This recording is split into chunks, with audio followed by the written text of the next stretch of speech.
What's up? What's up? I'll be 1 minute or so.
What's going on, Jay?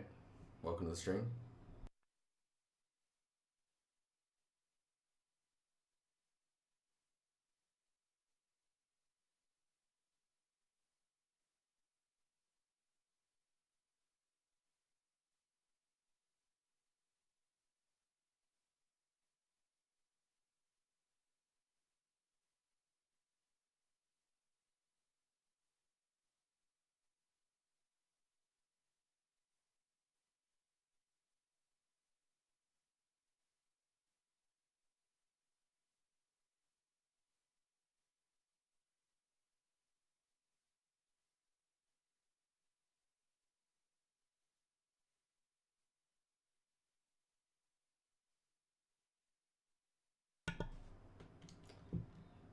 What's up, sir?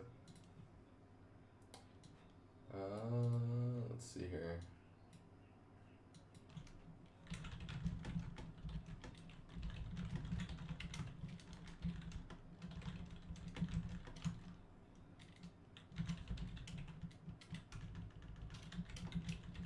Just writing a tweet.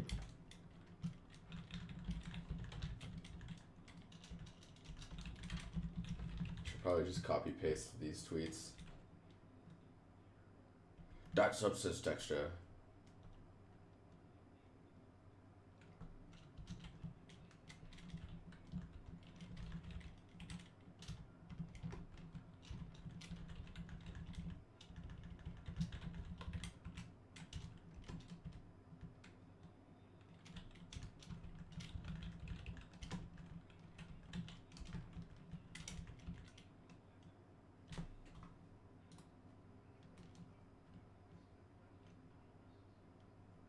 Oh, thanks for the host, man.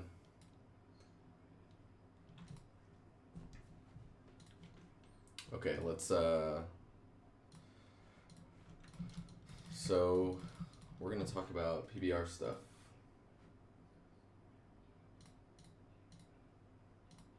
Oh no, where's my face?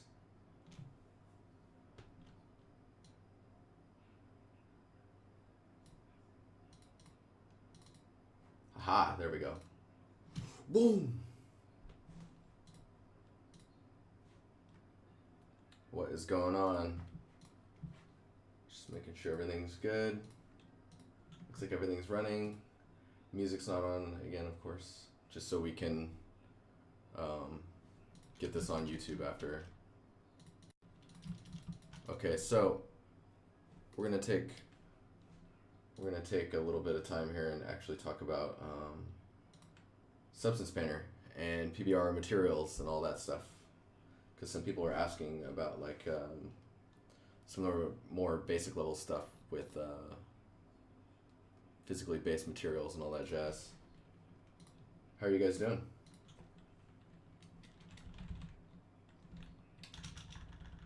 Is the mic volume okay? I lowered it a little bit to try and compensate for the fan sound. But if it's too low, I can turn it up a little bit.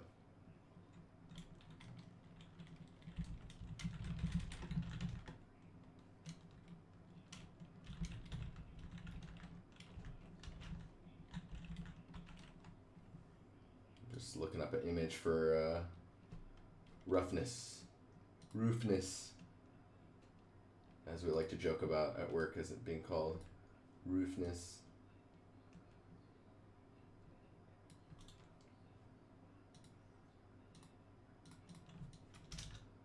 So Marmoset actually, the Marmoset company actually did a really good talk about, or article on physically based. Let me see if I can find it here. Is it tutorials maybe? PBR theory. This one. This is good. Okay, so it gets... Hello. Hello, Sky. Kuzo Sky. Hope I'm saying that right. Welcome. Okay, so we're going to talk about physically based materials on like a basic level, and then we'll look at it in Substance Painter and like how that actually looks, and then bringing it into Unreal and just kind of discussing like what the maps do. Honky, what's going on? Welcome. Okay, so physically based materials, I'll lower the music for myself. Physically based materials are probably the closest attempt that we've gotten in video games to like actual real world energy conserving diffusion and refraction of material surfaces. Sounds so blah, so technical. So I'm gonna make it really basic and just kind of like, this looks cool and this is why it looks cool. So with physically based materials, metals got way easier to fake because everything in the real world is reflective. It's just a matter of how rough the surface is, right? So we're going to talk about, let's see here, I'm just going through this list. I'm just going to hit everything that kind of comes to mind. We won't talk about specular as much. Kuzo Sky, am I saying that right? All right, cool. We won't talk about specular very much just because I don't really currently use it very often in my material stuff.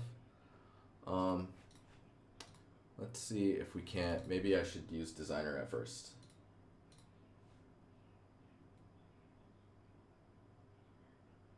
Where are you, designer?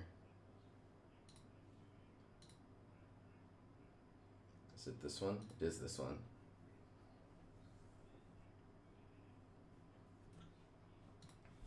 Okay, so we'll do a new substance, physically based metallic roughness maps.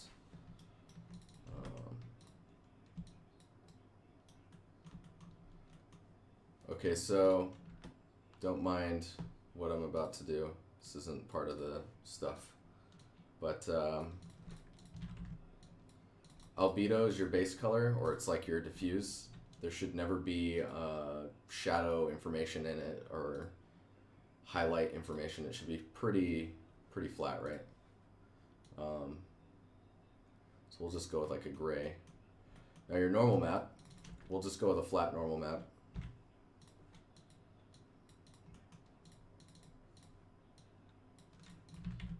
Let's do this. Okay, so I'm applying these so you can see what's happening here. So this left window here, top left window, will be the 2D preview of the material that we're looking at. So albedo, we're going with kind of like a gray, just so it's easier to view what's happening. The normal map, we're going to stay relatively flat.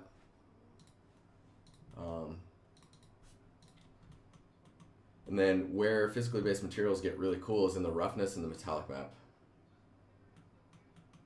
Is there a normal color node? There is. Look at that. So this is true flat normal.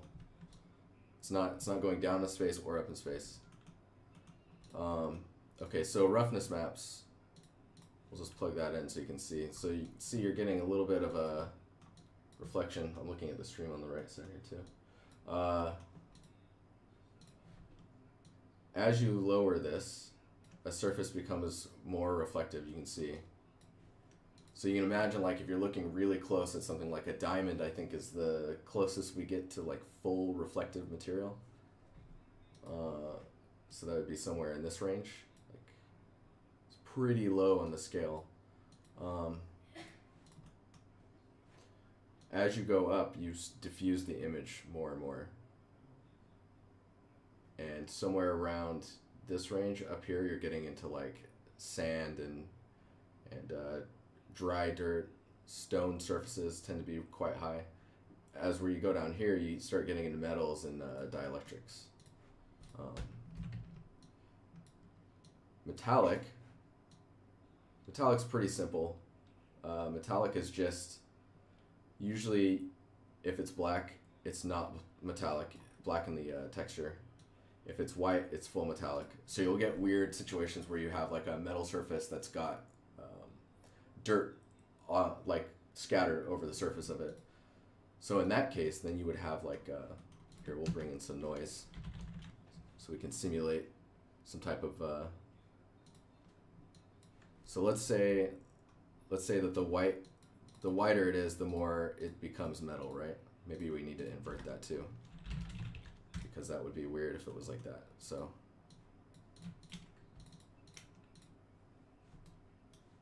plug this into the roughness too. So you can see you're already starting to get some information where like things become more reflective or less reflective based on how rough the surface is. I mean, like if you move a histogram around, you can see like as it becomes more black, actually let's move this here. As it becomes more black, it's becoming more reflective, and where it's lighter, it becomes less reflective. It's kind of weird, and like showing it in this abstract view is not really the best way to describe, other than to just kind of show you what's happening. Now with that said, maybe I have a hex tile maybe? Let me see if this one. Yeah, so this is one that I made a couple days ago. I think it was a couple days ago, somewhere. Maybe last week. Anyways, so we'll look at the texture here. You can see, like trying to figure out how I'm gonna expose this. Well, we'll do this. So we have that material. This is the full composite material of everything. Am I explaining PBR? To a certain extent. I'm not going too detailed into it. So with albedo, you can see, make this bigger. The albedo map, you can see that there's not a lot of lighting information in there. Maybe a little bit in the cracks here. Trainer, what is that? What is that? Oh, that's I don't know what that meme little image thing means. So this is the albedo, right? You want most of your color value in here. You want to try and avoid ambient occlusion in here, lighting information of any form. If you look at the normal map, the normal map's pretty sharp, right? Normal map's a normal map. So this is the roughness map. And you can see where it gets darker, we get much more of the reflective surfaces. So if you get a glancing angle, you start to see it a little. It's pretty subtle, mainly because the surface is supposed to be pretty rough, right? It's supposed to be a pretty rough surface. And for the most part, I mean, this whole texture is being made just with the roughness, the normal, and the albedo. Now, if we go to Painter, let me close Substance. I don't want to save that. And we look at what I did with the material test for the stone piece that I'm working on. Turn the shadows off so we can just... Oh, it just looks so good with shadows. We'll deal with it. Okay, so in Substance Painter, if you press C, you can scrub through like all of the, or switch between all of the maps visually. So you can see I'm like, this is the albedo, this is the height map, which we're not adding any extra height map, so it's just going to be blank. This is the roughness. This is where all of the, if it's reflective or not. You can see the mud is darker than the stone. And then where there's the rough edges, that would probably be rougher than the rest of the stone, right? Because it's the most exposed edge of that material. And then mud, mainly for stylistic choices. The mud is a bit more reflective, but you can see it's still pretty light. No metallic surfaces on here, but like if you press M, you get all of the maps back again. So if we add the copper, and I'll just add a mask on this, and then we'll paint in just some quick. So let's say these are copper, right? You're like, yeah, cool, okay, copper. Greatly painted. Oh, it's amazing. So you can see metals tend to be almost no, like pure copper. Pure copper is it's basically a specific color. And you can go online and you can look at physically correct colors for pure materials. But that gets a little robotic. So you can see in the roughness as well, because it's metal, it's quite shiny. So with it being shiny, the roughness tends to be much darker. And you can see it's still not black, because black is like diamond, right? This is copper we're talking about.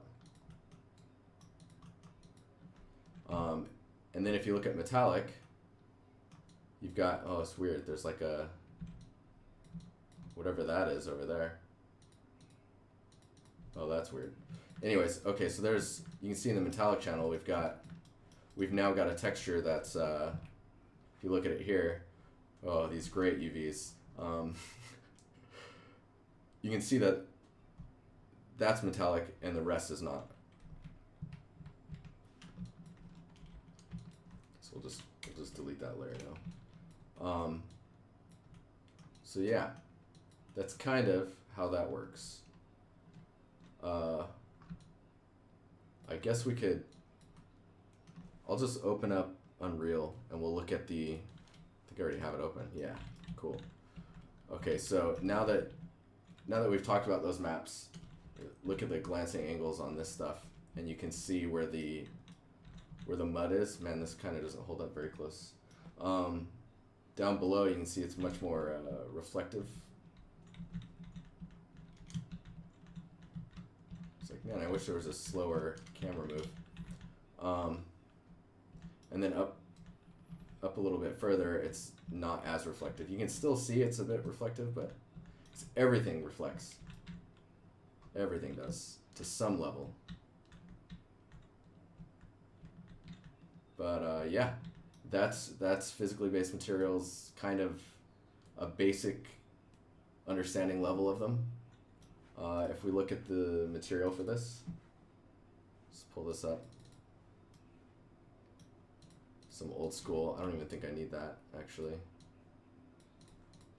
It's been a long time since I did materials in Unreal, and now I'm just getting back into it.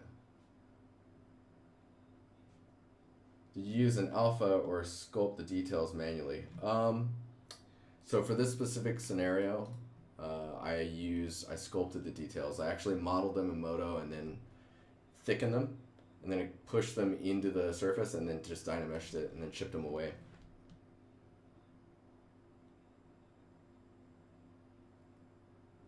Really? I can lower the speed up here?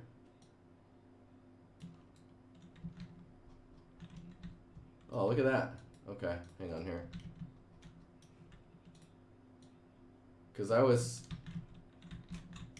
holding shift to like slow it down. Or like a scroll wheel.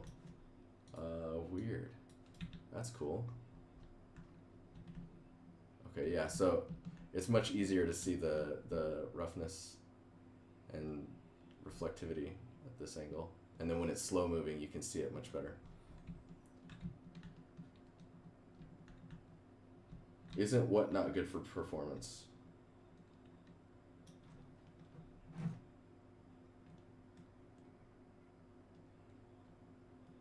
You'll notice though, or at least I can feel it, the slowest that it scrolls when it's on 4 up here is not as slow as it can go unless you lower this. That's super weird.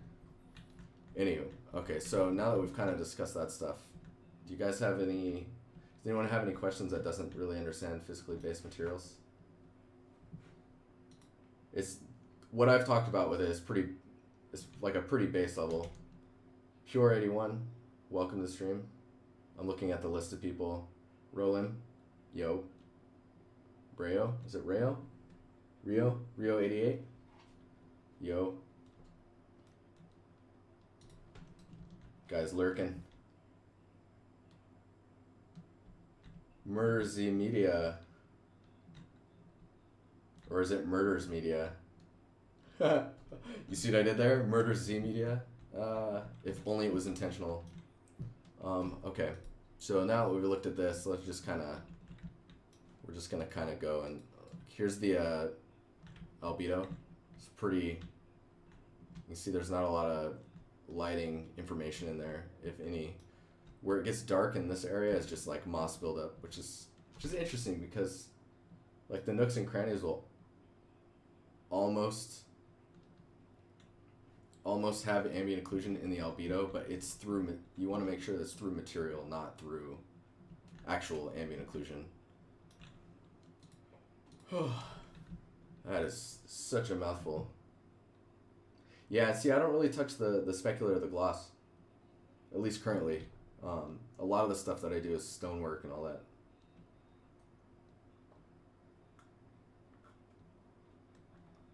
The other thing is, with really basic materials, the specular / gloss can just be turned into a slider, where it's either just 0 or 1 and you've got all the decimals in between.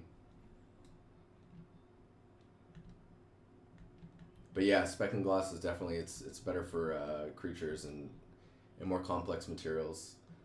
Fresnel gets really interesting as well with like fabrics and stuff, because you get like a nice diffused surface where you're getting a similar diffused effect, but it's on the outside edge, and that's just the inverse. What are we looking at here? What is this?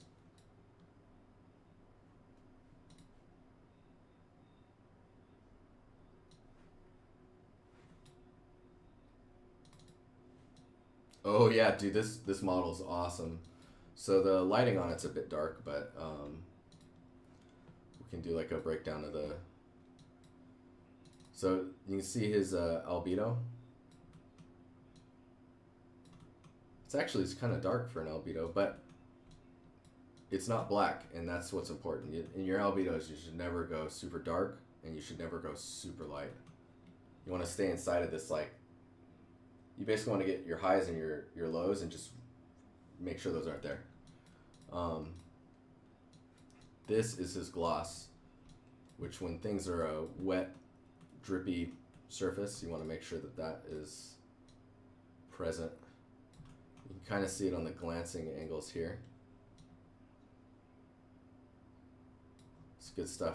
Yeah, this model's cool. It's like a crazy idea for merging a xenomorph with essentially a T-Rex.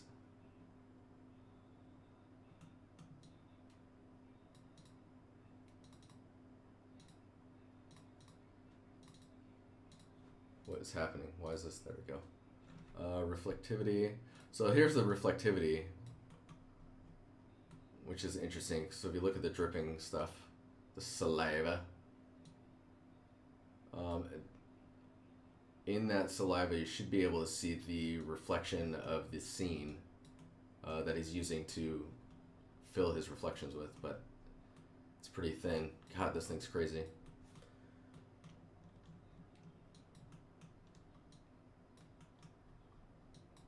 So the drips, let's look at that real quick actually. So this type of stuff, this looks like he's using a texture projection, and he's made basically a mask that he's spraying on the pattern, and then he's going in and cleaning up where he doesn't want it to happen. But yeah, because you can see here, like it goes this way, and then here, I don't know if you can see my mouse, and then here it goes this direction. he probably needed to do a projection right here that was going down this. And then also, if you're using Substance Painter, you can actually, there's a drip module in there. Hang on, let me see if I can, okay, so this is like the raw mesh, right? I'll turn shadows off now and just look at this. So this is the raw mesh. If we give it like let's fill it with red so that it's very clear to see what's happening. And then we'll give it a mask, a black mask. And then let's look for a smart mask that's like drips. Rust drips, that might work.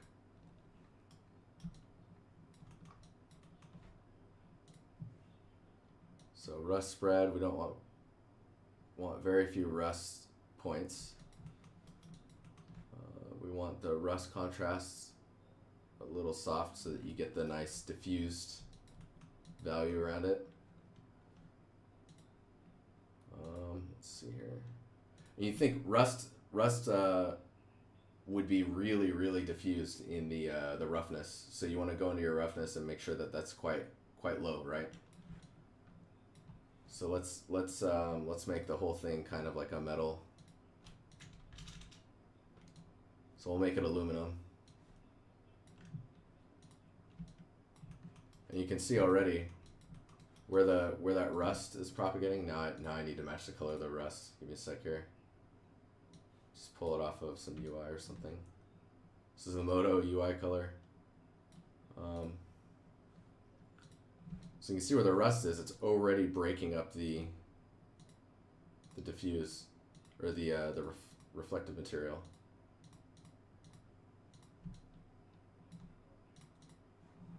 Let me see here. Okay, so rust spread. We do a lot of it. We do a little. But then there's a drip. There's a drip slider. Drip intensity. Drip smoothness.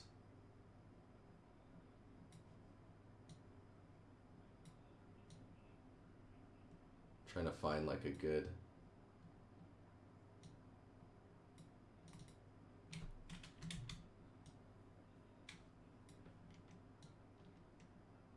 I want you to be able to see it. It's kind of rough to see. But it like slides. It's crazy.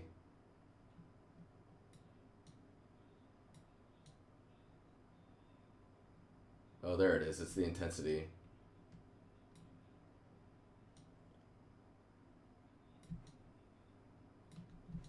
So you can see in the side here, as you raise the intensity, it drips down. And you can tell it which axis to be looking at. So it can drip whatever direction. So if you were running Substance Painter on that, he could actually run the drips down the model. Super powerful. I think you can. What's this one?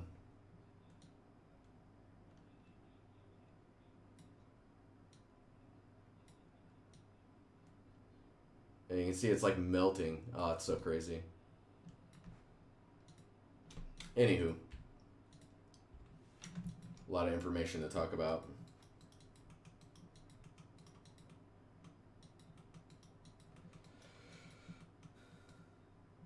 It's like squares. Yeah, you're not supposed to get that close. And my UVs are freaking horrible. It's all auto unwrapped goodness.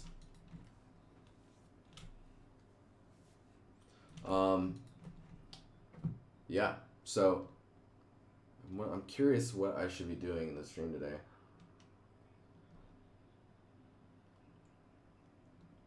Hey, Elite Tech, what's going on? Welcome to the stream.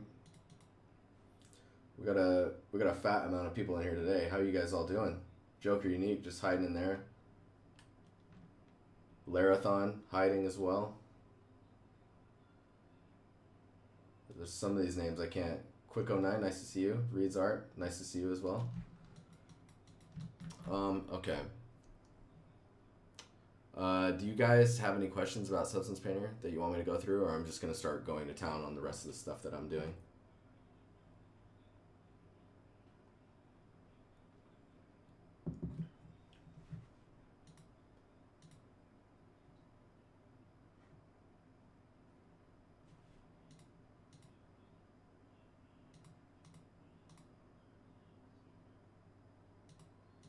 What is this? Oh, the substance share? Yeah, that water drips. Oh, that's a nice one. Look at that.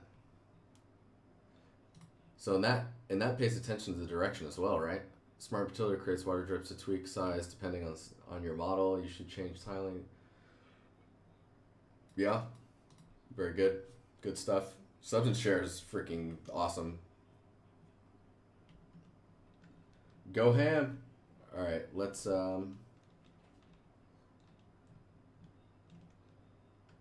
talk about. We need to make some variations of some stuff, or we can look at. I'm just gonna start working. If you guys have any questions, just let me know. Oh yeah, I forget who it was. Someone was asking if I had modeled or like sculpted it. Here they are. I made like a. Let's see if I can't isolate it enough.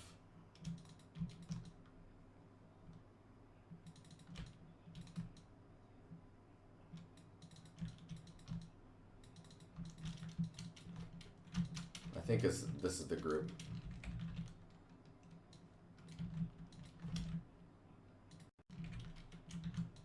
So this guy, if I unsmooth it, you get this.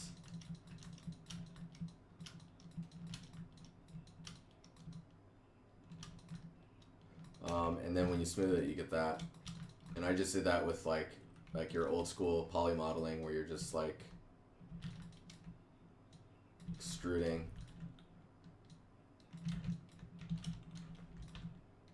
Like this, smoothing it, grabbing that face, extruding again, trying to get shapes that you're looking for. And you just tab back and forth to check to make sure everything's good. And then I just gave it enough thickness, put it in a ZBrush, dynameshed it. And I made it so that this tile, so I can just, like later on, because I'm sure I'll be using this pattern again, I can just smash it up against. Actually, I need to delete that. Is it the right one? I don't even know. I don't even know these days. But I set it up so you can just smash this into itself. Do that. And you just get your pattern. That looks so nice in this renderer. Yeah, so then I just did that, dynameshed it, then shipped it up. Just do that.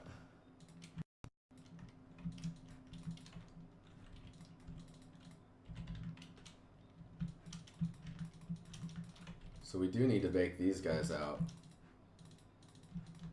And then I need to pack those UVs.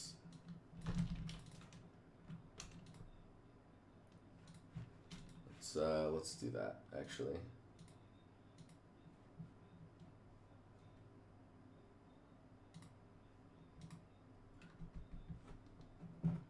Oh, if you guys are looking for music, I've got some playlists that you guys can follow. They're the ones that I'm listening to right now that you can't hear. There's that one, and then if you're interested in some 80s kind of electro sounds, there's that one. And then my discovery list is actually pretty awesome this week. I don't know why. Oh, there you go. Okay, let's go for it. Just gonna go into like autopilot. If I miss anything in chat, I'm sorry. I'll try and catch it. Let's see if that's in here.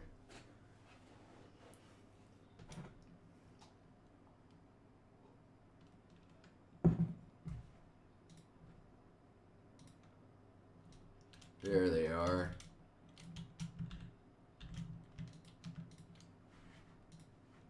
Just make sure we're not running any extra stuff so I can get some of my RAM back.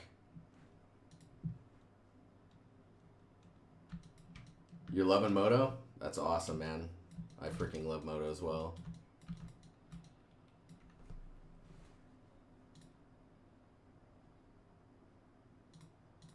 So we can chat while this is processing a decimation.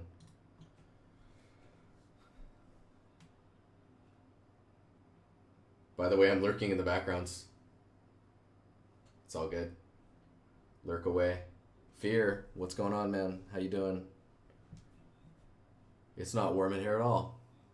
Nope. If you guys would like, I have a Twitter. There you go. We're just waiting for the decimation master to compute the mesh so that I can lower the resolution.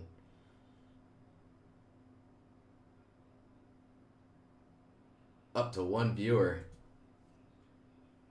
I love it. Our community, it's so tiny. I'm very happy to be part of it. It's super cool. Followed. Oh my god. Games, what's going on? Nice to meet you. Holy cow, there's a shit ton of people in here now. You guys are rad. I guess while we're waiting on this, I can give my spiel. This channel is all about learning all the things 3D, ZBrush, Substance Painter, low poly modeling, making normal maps, all that jazz.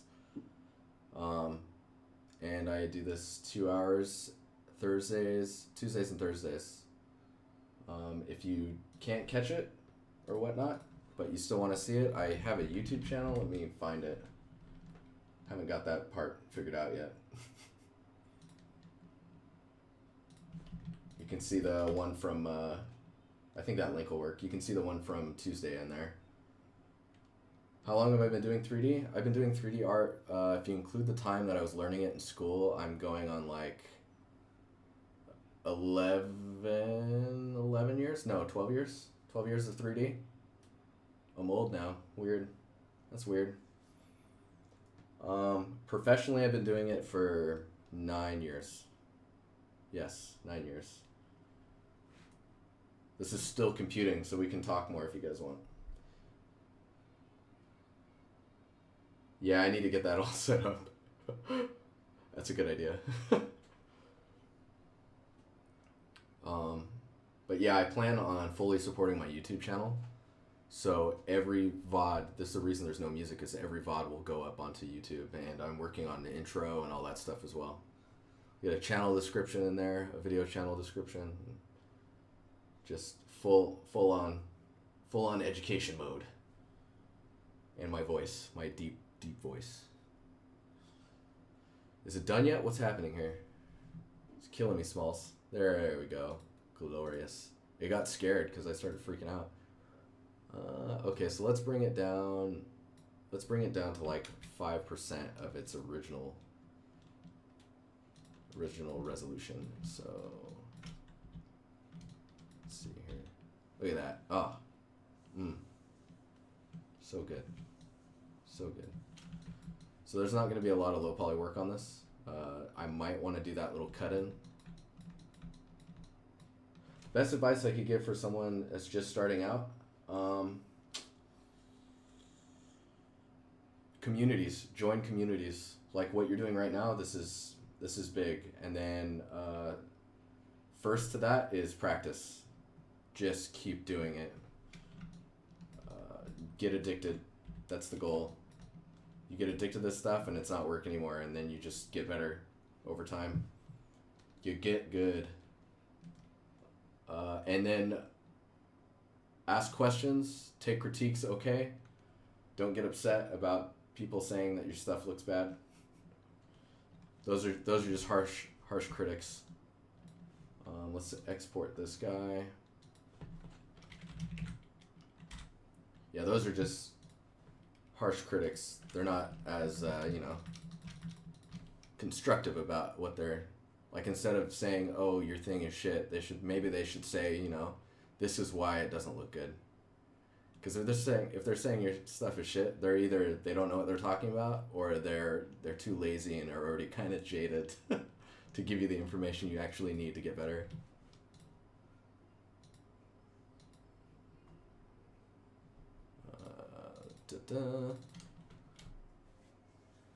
Yeah, questions though, super good, super good. And you're never good enough. That you have to accept that as well. You will never ever be good enough. There's always something to get better at.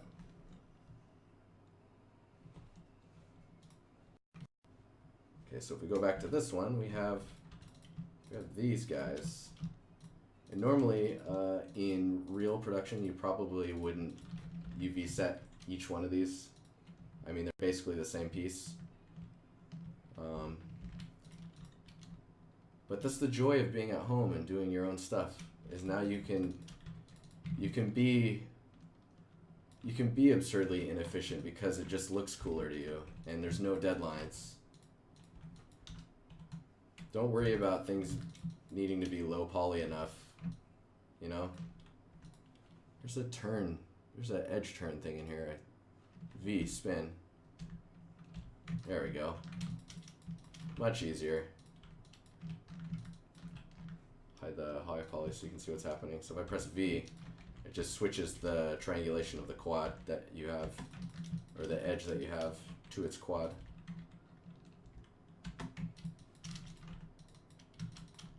We'll probably just... This is just us trying to avoid these long triangles for thicker ones.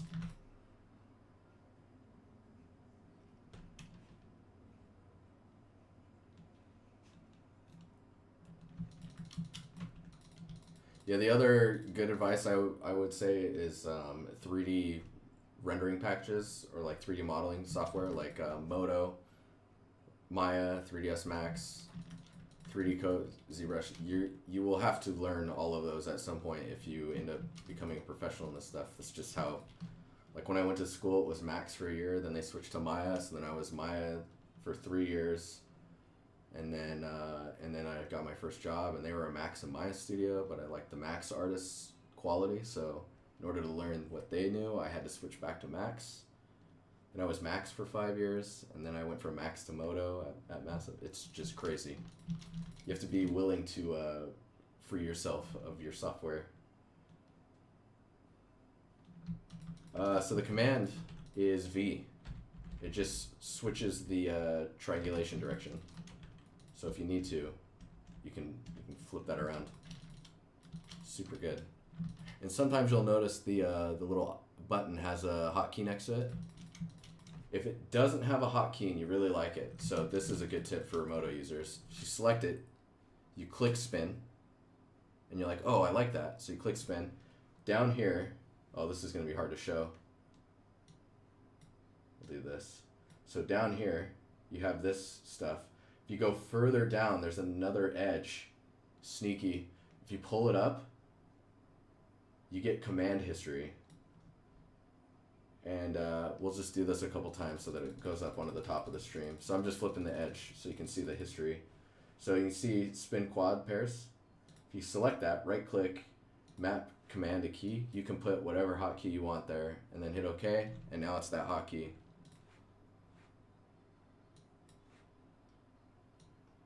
Super powerful. It's probably the best thing about, one of the best things about Modo, other than their crazy selection tools. Like I select this edge, and then I skip this one and I go to the next one. If I press the up arrow, it does the skipping. So it's doing every other one still. I don't know. Up arrow, da da da da da. It's good stuff. Anyways, let's get to work on this. Random tips in madness.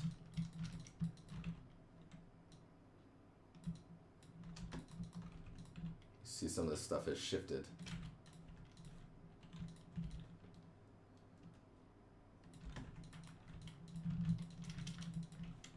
Actually, let's do this. Okay, we're in the retopology window now.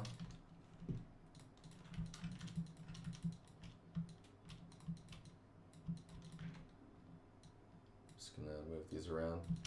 This retopology stuff's nice because it just like the verts. Like I'm moving it around and you can see it snapping to the. Another one. Another hotkey I use often. Select two verts. Control L. Connects those verts through an edge.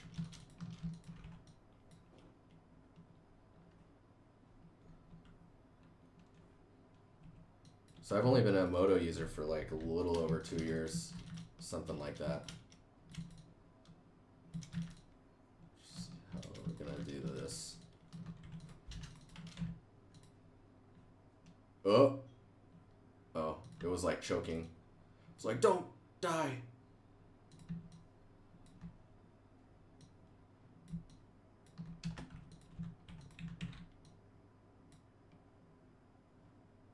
Come on.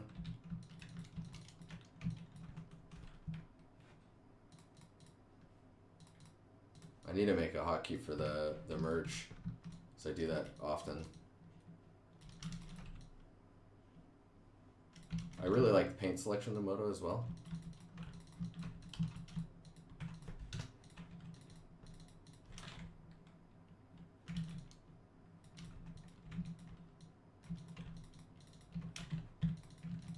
P will just cap things. Control or Shift T will triangulate. And Modo's triangulation tool actually does a really good job. It kind of seems to know how I want to triangulate something first time around. Not every time, but usually.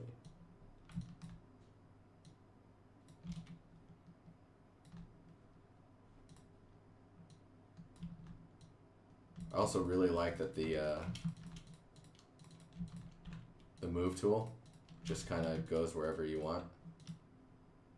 It's very akin to like some of the how the move tool works in Maya.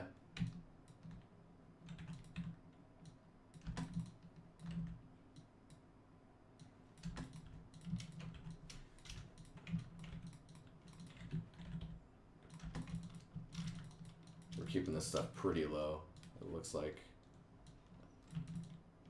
Don't be afraid to go crazy with your poly counts though. As long as you can demonstrate on your portfolio that you can get like game ready assets, the rest of your time just concentrate on making something look good.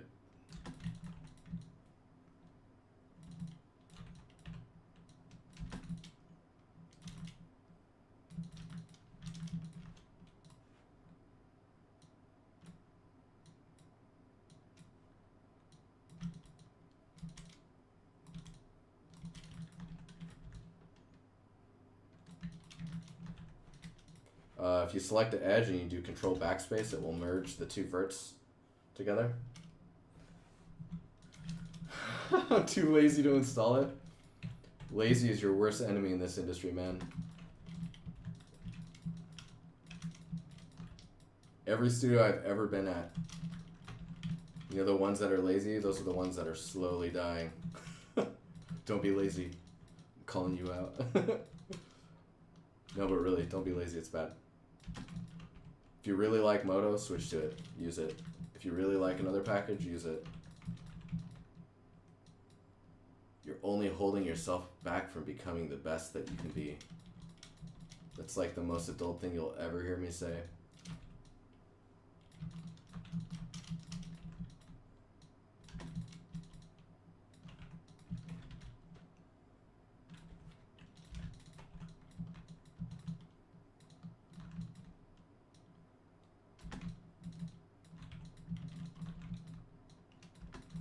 Don't do drugs, kids. Still too lazy. Well, as long as you're chilling in here and you can tell me how lazy you are, I'll gladly just talk to you about how that's not good. But hey, man, you got to take breaks too as well. I don't know your story. Maybe you're oh, it's like I can't slice like that. Maybe you're lazy because your life's really busy, and in that case, you're not actually being lazy. So you got to rationalize the laziness as well sometimes.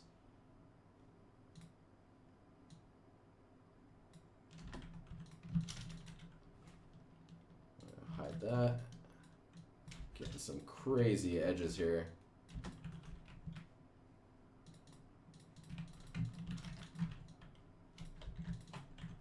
So, yeah, see, I did an okay job of triangulating. You actually don't need that one, but let's look at this now.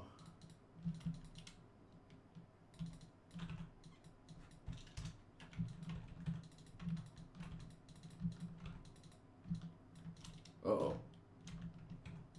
Hang on here. We do need to have that triangulated, at least while we're working like this, because it doesn't know what I was trying to do.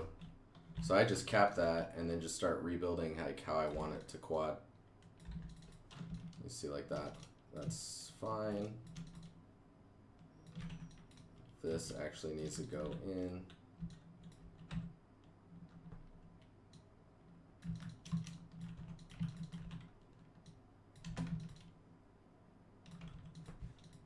That's triangulating poorly.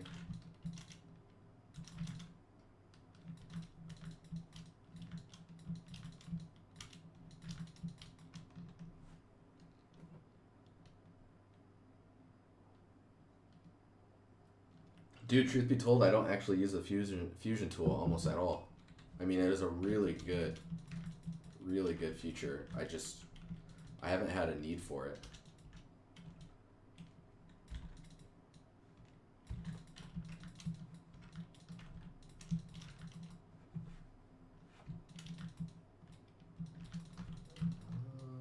Okay.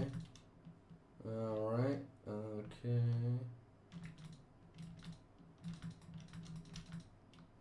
Okay, now we do a little tiny optimization pass.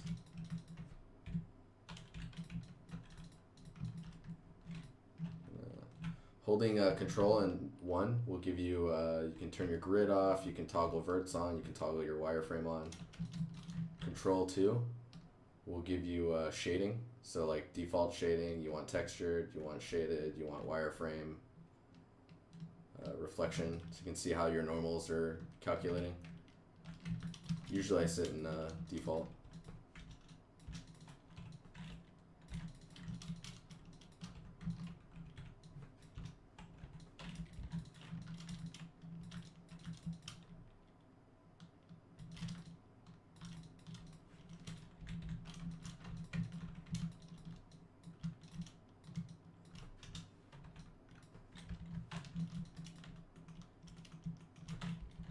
Also really like the marquee tool. It's really good.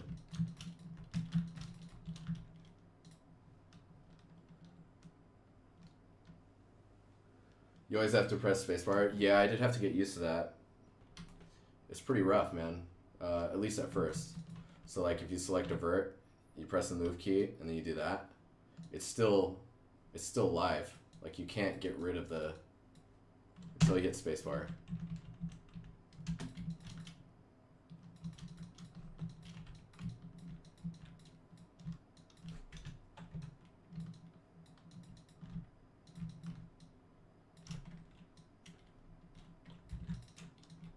It's like, I should probably connect this way.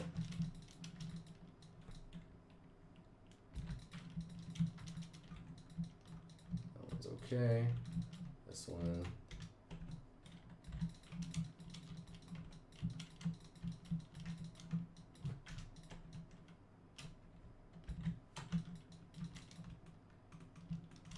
Whoa, weird. I thought I just saw through the mesh. Oh, everything's connected still. Okay.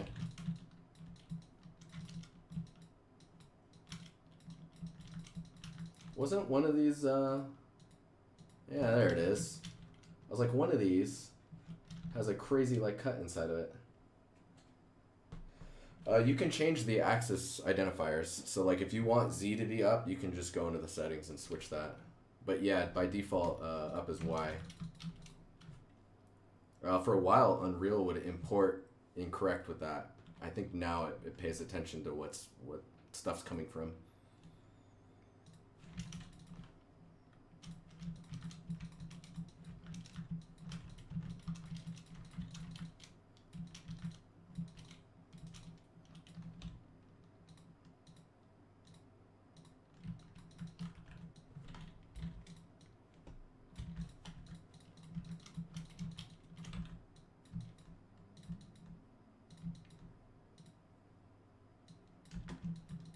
Just making some preemptive cuts.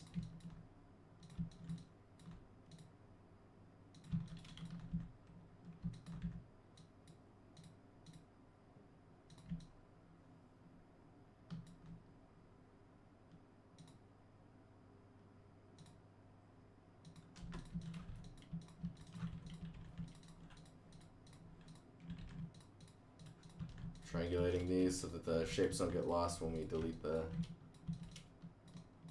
faces. Actually, we could probably just cut like this.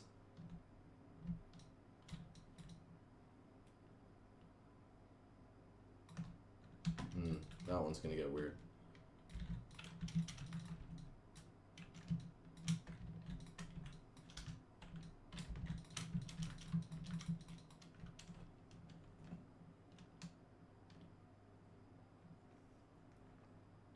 Oh, that's interesting. Moving the Alt key to the spacebar. Yeah, that might help a little bit for some people.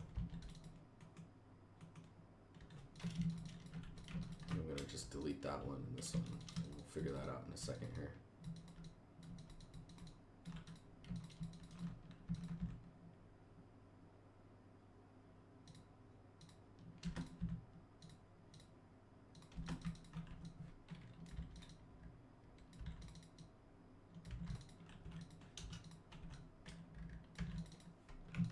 Basically building it, even though it's not like projected in yet, we're building it kind of how I would trace out the shape of like what I'm cutting, and then you just grab the edge, move the verts around, they'll line up on their own.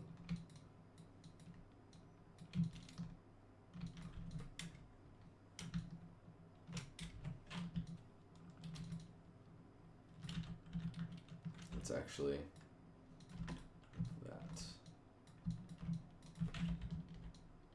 corner gets a little weird.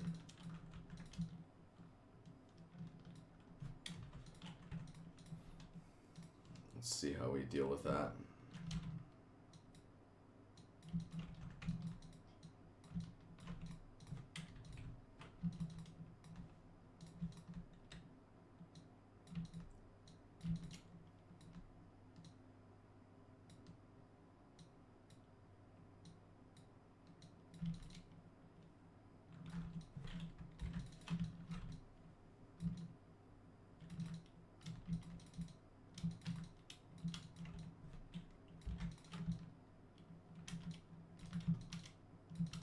Works for me. That's a long triangle. When the triangles get that long, it might almost be better to just do this. That way you get some friendlier triangles for the lighting to work with. Oh, I didn't even notice this guy.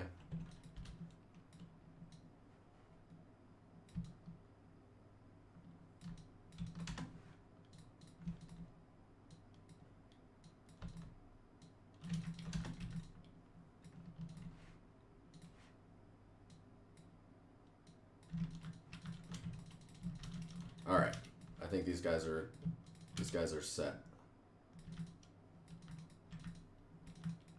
Oh, that's a bad one. Oh, right, I didn't figure out this opening here.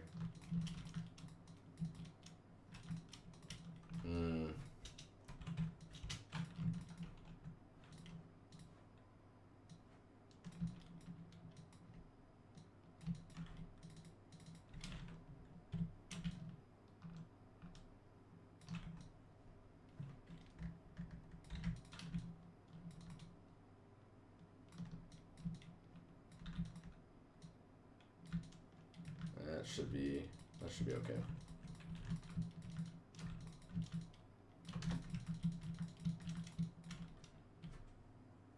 Frederick, what's up, man?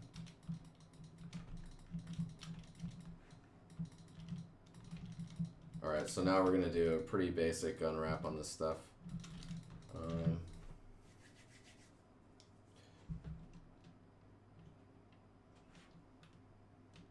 I have to make sure not to do this. I should be like, dude, this guy's freaking crazy. It's because I'm listening to my music, but it's not. You guys can't hear it. don't want it to get too weird.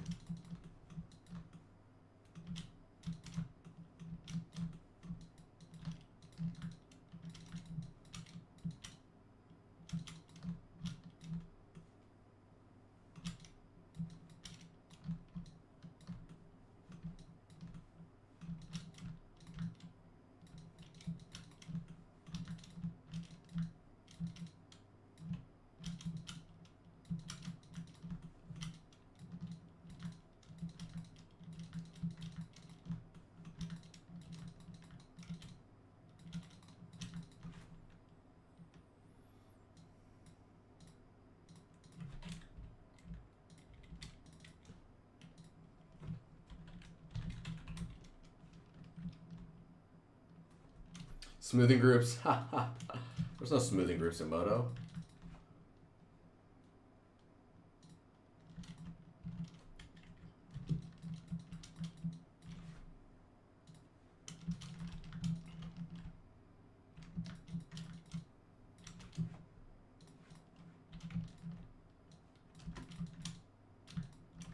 Let's make sure that's all yes and yes.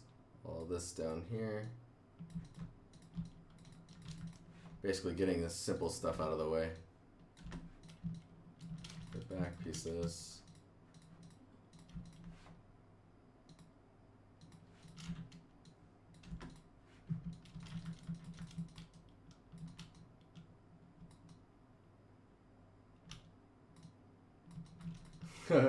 He's not crazy. No, I'm fine. I'm okay, guys.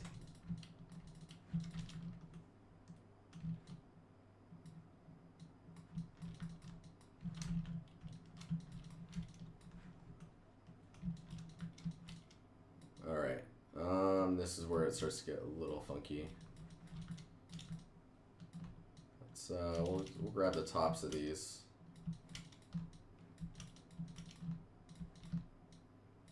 That.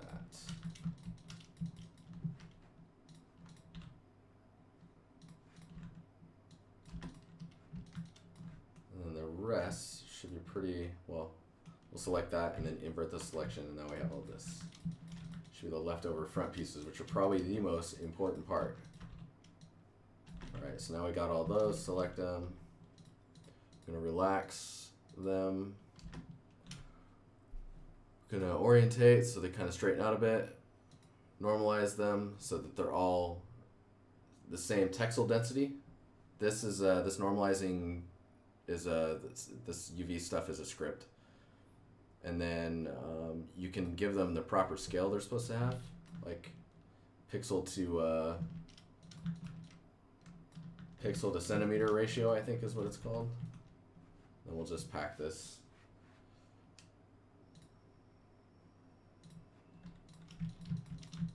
It's pretty rough, but you know, we're not trying to impress anyone. We're just trying to, you know, make something cool looking. Now that you have all this stuff, let me save it.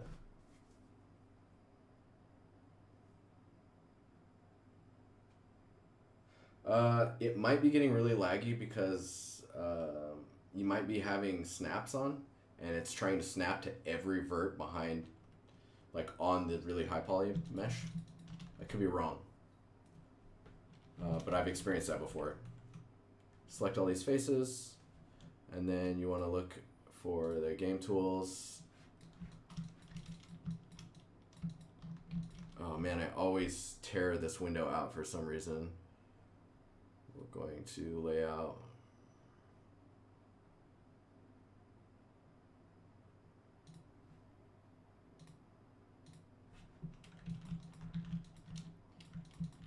So we go here, we go to the vertex tool, and then we're going to make everything soft edged. And then we're going to harden the edges based off of islands. This button right here hardens the edges of the borders of UV islands. So it's like doing this. It's basically doing this, except you just select all the faces and then press the button.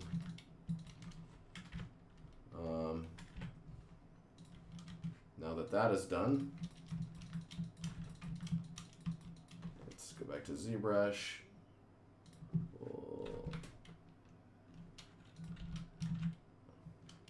undo the down resing of the mesh, then we'll export it as caps high poly. This might take a minute to export.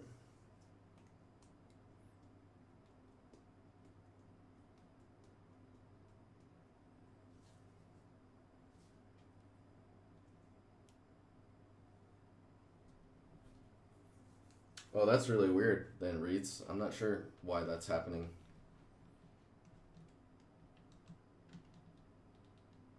And I have a killer headache going on right now.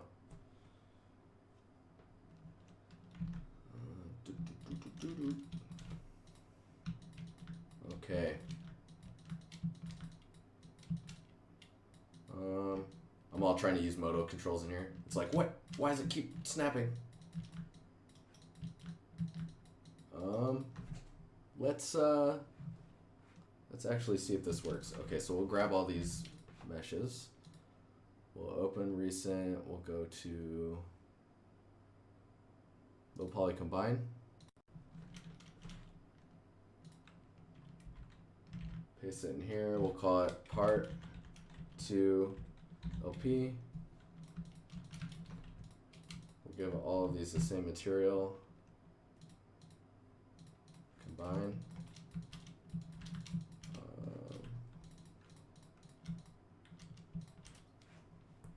Let's look at the UVs.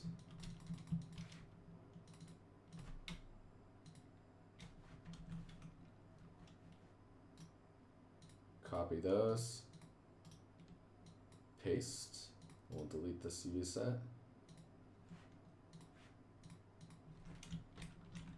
0. Grab these.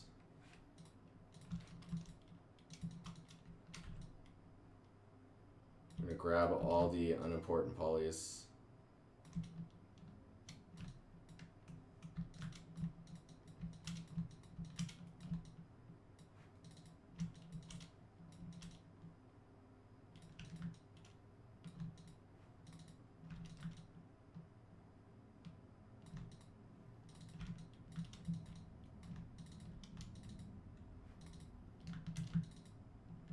Oops. Oh, damn it. What have I done? Hang on here.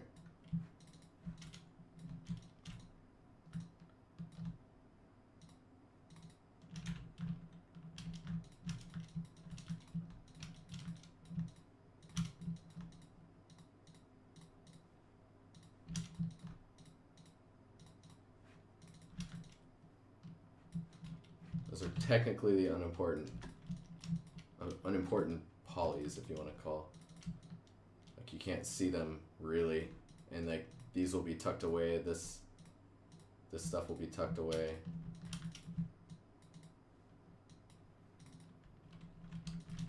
Just kind of get those out of the equation.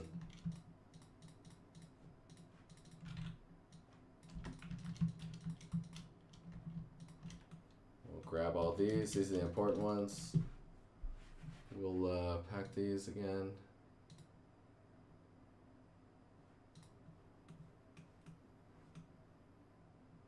You know what? Screw it. We're packing all of it. I don't care. I don't care.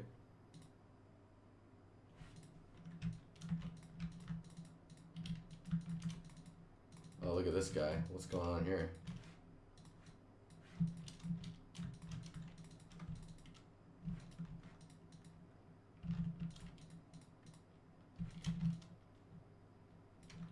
Some weird stuff going on there.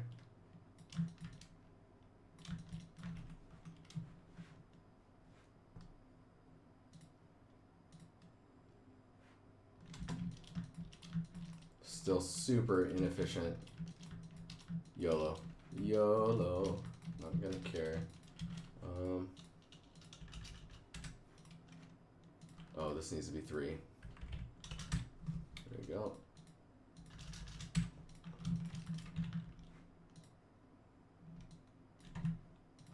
Go in here, edit, project configuration. We'll repoint to that mesh.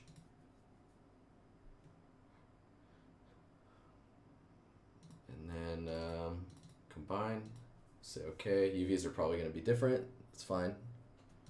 It's going to look all jankified. So we got the new pieces in there now. Then I'm going to do a bake. We're going to add the cap high poly to the mix. So we got the part 1 HP. Oh, actually, hang on. Part 3 HP. And we need to make sure in the part 3, close that. Save that as a backup. How are you guys doing in chat? You guys got super duper quiet. Just chilling. Just chilling in there. Man, there are so many of you. Oh, I'm so happy you guys are all here. This is cool. You guys make me excited. Things are exciting. Part 3 high poly. So we made this mistake yesterday, so I'm going to go into the high poly and make sure that we deleted the low poly from it, or else we're going to get some weird, like, normal smoothing issues. So you have the low poly clipping in and out of the high poly mesh. Load. Lurk and work. Are you at work right now? Right?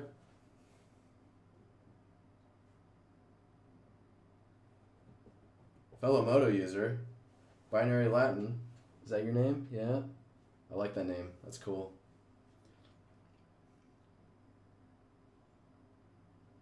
You're working on your stuff? Awesome. Feel free to post it in chat. Totally down to look at stuff.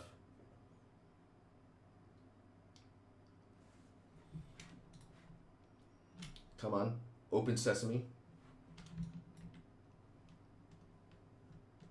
Sooner or later. Always at work. Oh, you poor soul. Work-life balance, man. Sweden taught me work-life balance.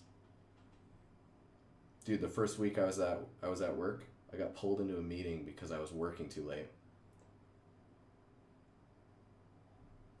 You know how late I was working?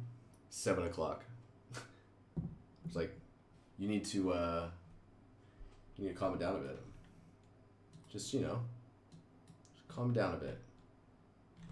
Go home when your 8 hours are up.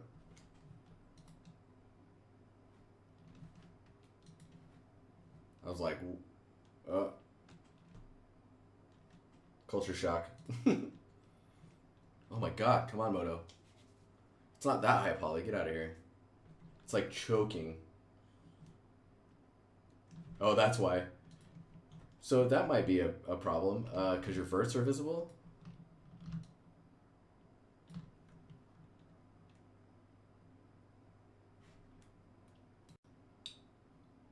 Okay, minimize that.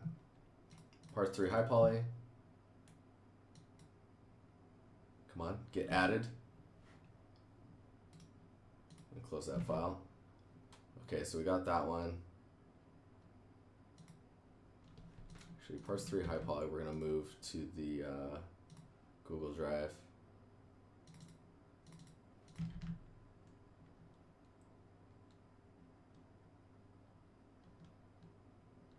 You became a video editor today? Oh, you poor soul.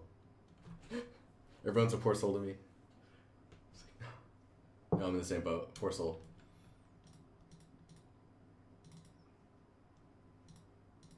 Okay, so now they're all in the same folder, just for the sake of things. Alright, let's hit bake on this. Let's see what happens.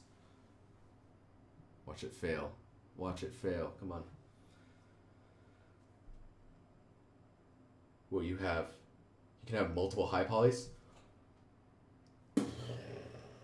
I don't know how to explain it. Last night I tried it and it just accepted it. Maybe it's looking at the naming convention. I was talking to Fear about this, and I think naming convention is affecting. See, it's weird. It's an OBJ file though, so like, it's coming in as a single mesh, right?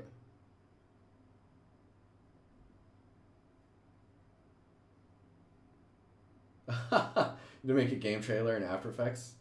Nice.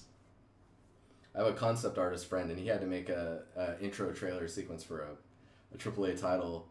He's a concept artist. He made an animated sequence for the intro to a trailer for an announce for a game. And he'd only been in After Effects twice as well. Two's that magic number. Oh, you've used it, huh? How many times? 2 times. All right, you pro. So this is gonna take a little bit, so we can chat while this is all going on. You guys have any questions? There's a lot of people just chilling here. Oh, is it just doing it? It's doing it. Let's see if there's any weird interpolation errors.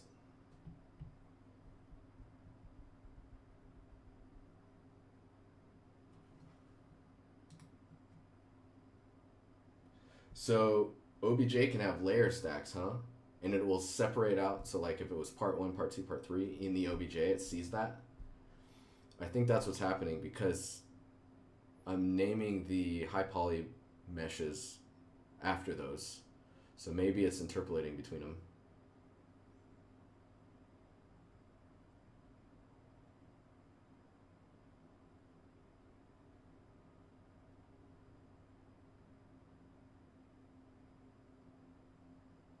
This doesn't look right. Something's wrong. I have no idea. We'll see. Because after this all bakes out, then the smart material has to go through and do its repass based off of all the new maps. You low poly people. I'm not low poly. Look at all this hair. I don't know what's happening. There's detail, right? It's detailed. So we got about 39 minutes to go, and then I gotta roll out. But hopefully you guys are learning stuff or just enjoying hanging out. Soon we will have a thickness map because we need that for some reason. I probably don't need to bake it for this thing. That's more of like it's good for skin stuff when you need to get subsurface-y action. Oh snap, look at that, it works. Holy shitzel. So it is interpolating between all of them.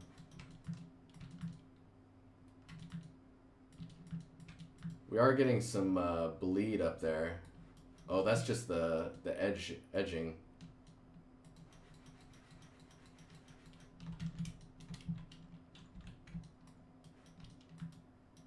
Nice, so that worked. That's cool.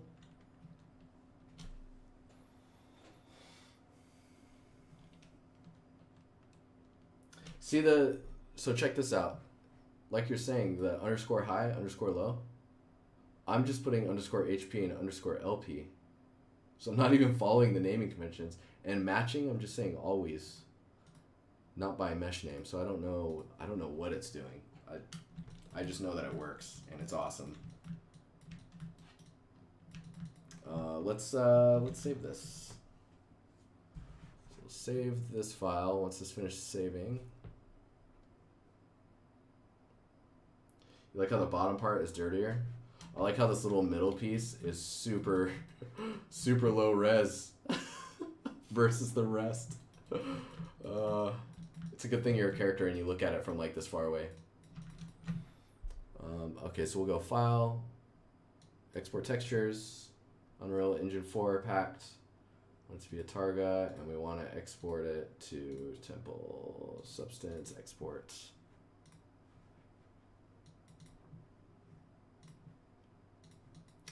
All right, there we go. We have a detail normal map that I can't open Targas. Why did I click on that? It's like I don't know what to do with this. Like, no, you don't know what to do with that. Not now. Okay, we'll launch Unreal.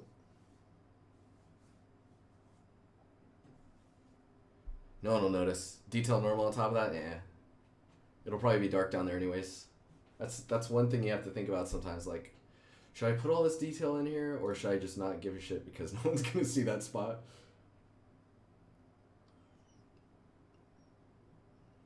If they see it, I mean, you can always go back, right?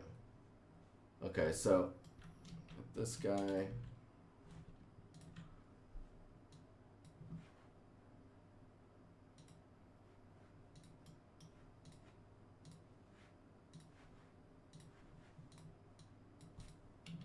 take these, re-import them. All of these should get all jacked up, yeah. And then we should be able to go to the mesh and re-import that. That didn't work at all. Hang on, it's named wrong. Just copy that. So one thing I found really interesting in the last Unreal, it was super horrible to try and like deal with naming stuff. Oh, hang on here.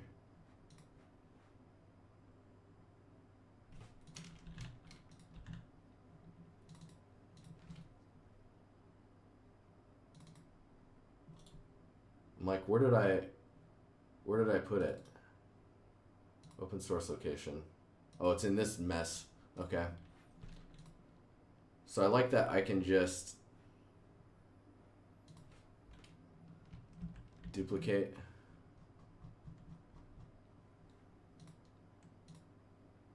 So this is the mesh. I guess I need to hang on. I need to save it.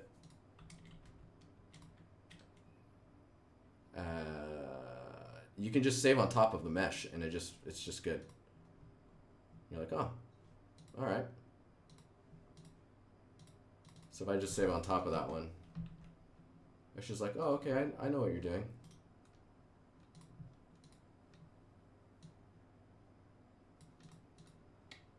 What are we looking at here? Why is it only those?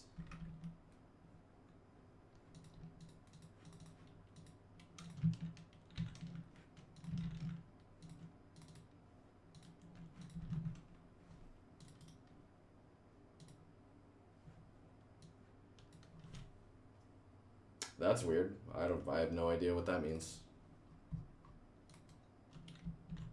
Some reason it's only those parts.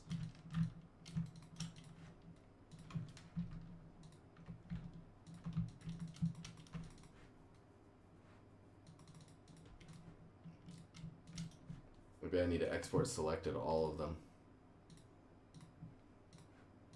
God, that'd be super strange. The Modo I'm using right now is 10.1. It's got all the new procedural stuff in it, but I haven't needed to use it yet either. Yeah, weird. It needed to like look at the selected. That's super strange. Okay, then we'll build a lighting on this at like medium.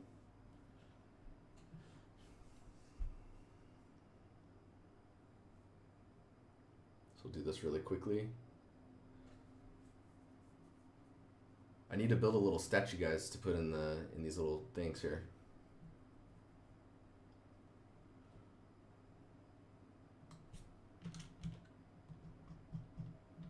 So I've already got the other ones placed according to where they're supposed to be. I'm just concentrating on this spot while I build out materials and stuff. Like, where's that low res one? Is it this one? It's that one. So you can't even tell. I don't even know what's going on.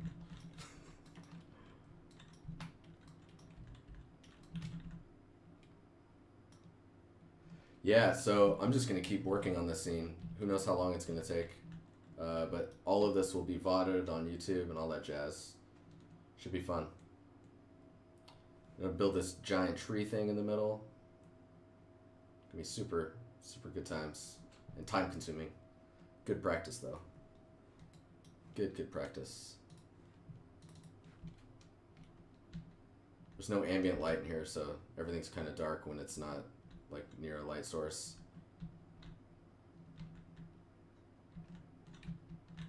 Yeah, that looks good to me.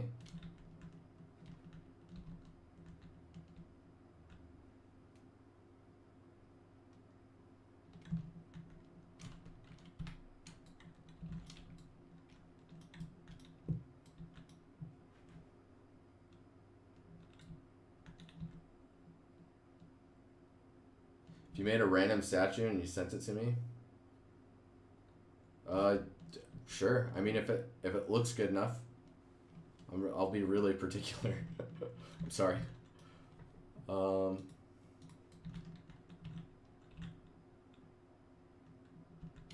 Yeah, see when it's unlit, then you can see the res difference. And look at all those seams. Ugh. Ugh. Blah, blah, blah, blah.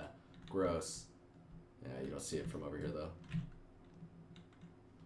Gotta learn not to care sometimes, I guess. So and this is made out of 3 pieces.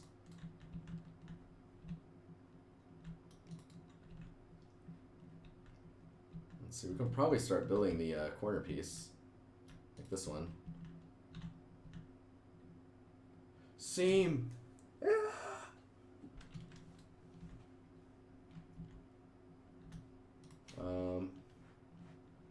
Yeah, let's look into this corner piece thing. Let's save this, close this out.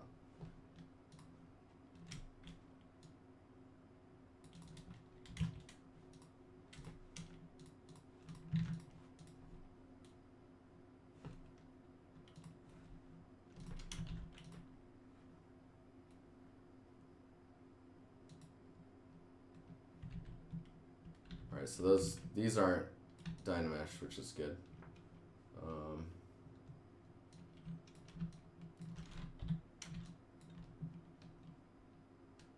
Not carrying ships games. Whatever.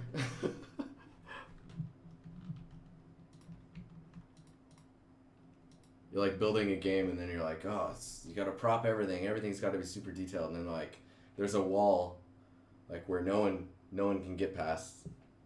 The moment that wall goes down, it's like props are fluid being simulated via artists and they're just flowing everywhere. You put that wall down and then props just never get past there. It's like ghost town on the other side. So no one's gonna see that. And if they do, they're not supposed to be over there and they're like, oh, look at that, I'm not supposed to be over here. That's what they get. So I'm gonna try, let's see here. This is weird, I haven't really done this part before.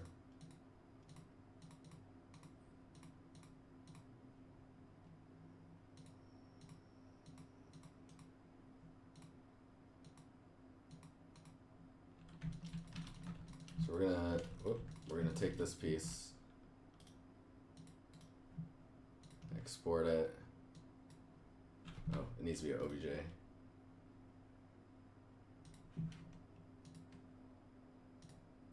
I need a hotkey for this. Just put those up here.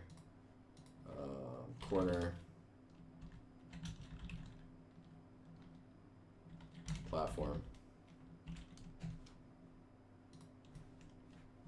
I'm going to append cube.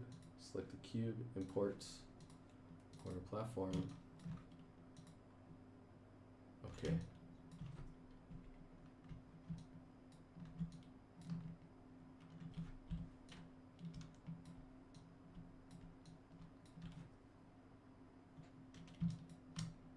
See how we're gonna do this. This is gonna get, I'm just gonna commit to these things being off and all that. Split to parts. Sure. Take a second.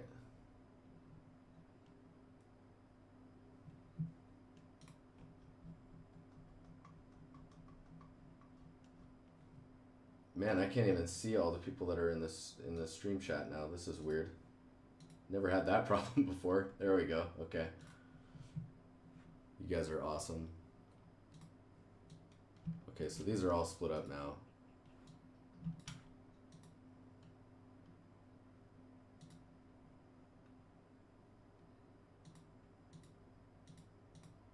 Gotta locate shapes.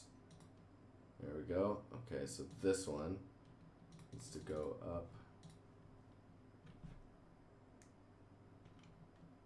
Merge down.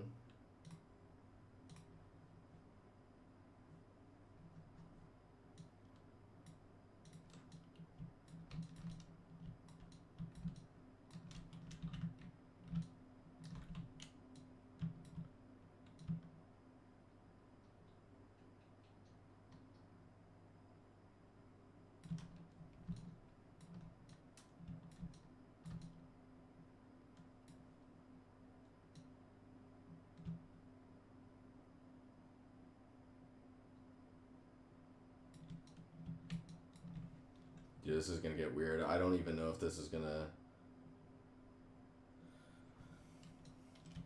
I don't know if this is even gonna work that well.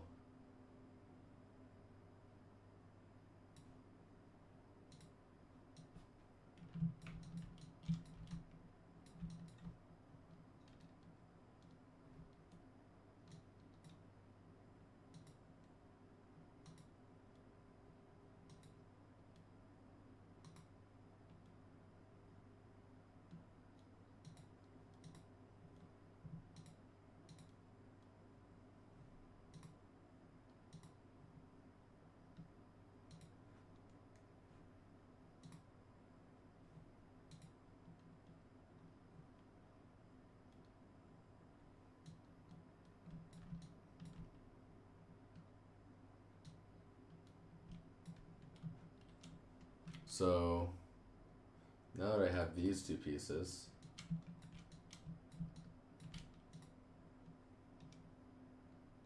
merge down. This is weird. I've never worked like this. You can tell I'm kind of...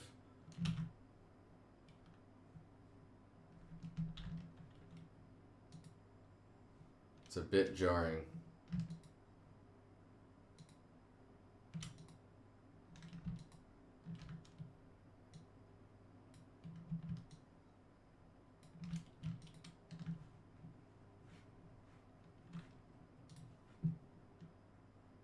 Max crashed. No!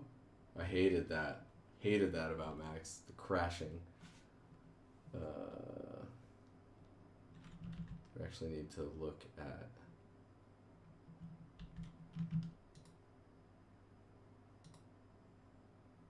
I need to do this. I need to hide these ones and separate it again because I brought this piece on the left forward. So we need to split them again. Just split. And computer eating shit. Is my stream like chopping out like a beast? Lollipoop. Yo. How you doing? How are things?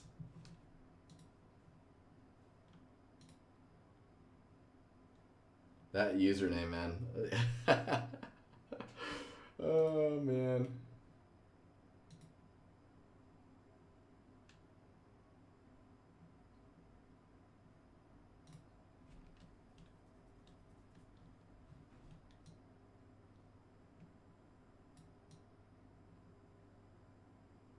You tried stitching something that could be stitched?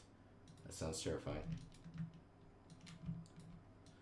Okay, let's, man, this is really jarring. I feel so slow working like this.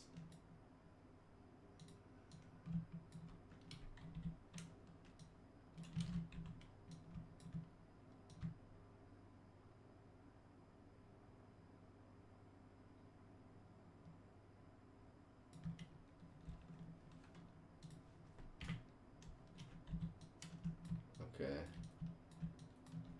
I'm glad you're good.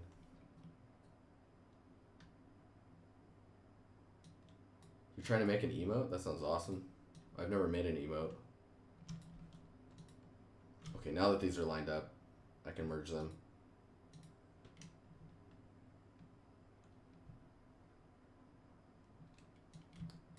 Then deselect that, duplicate them.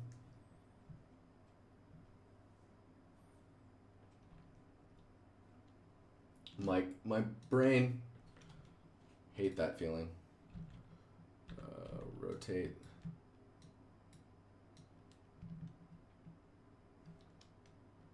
Rotate, come on. You know you want to.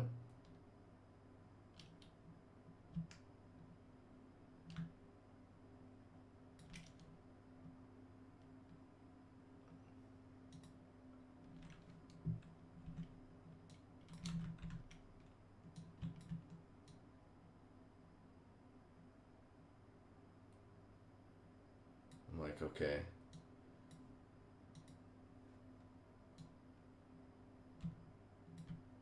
Like, where does this need to happen? This feels so like wrong.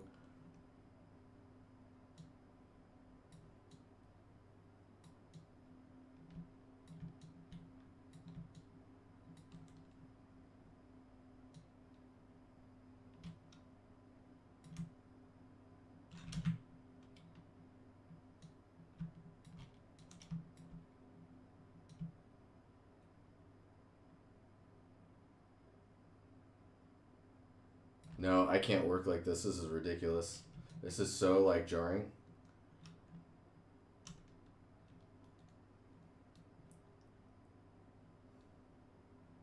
You're like, I think this works good here.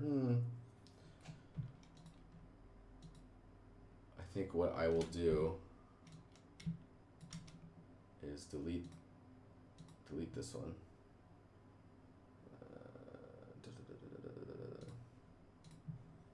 Go to this one. This.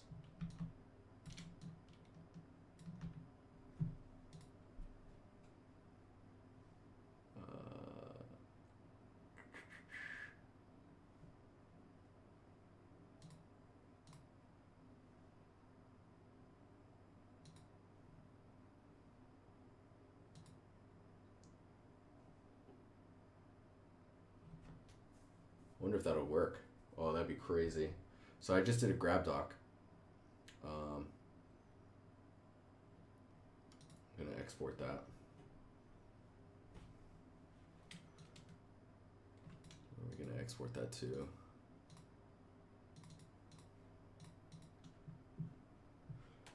Whew, it is warm. Yeah, you can post links for feedback. Let's do this. Let's do this. It's actually a good time. We have about 20 minutes to go. I'm at this point, I'm experimenting, so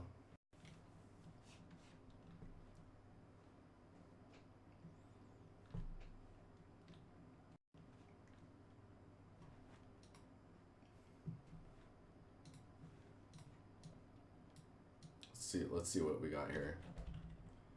That is pretty harsh. We'll do this for buffer.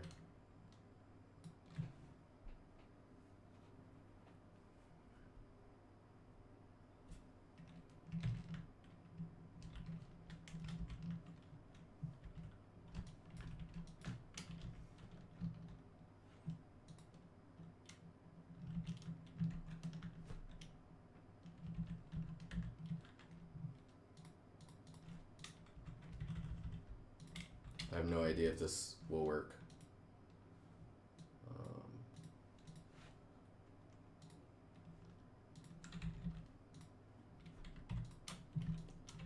Let me save this out and we'll try this and then we'll look at your stuff. We'll just save on top of that. Oh, damn it. Actually, no, we'll call it 2. I don't know if it'll take PSDs in ZBrush. Import.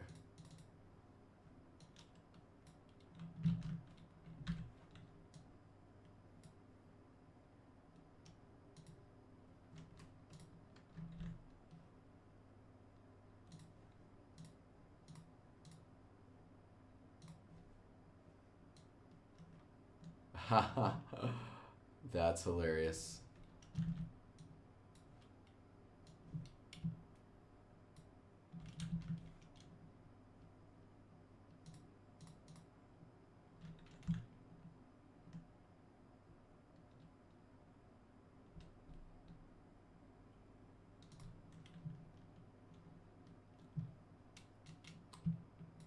I wonder what happens if I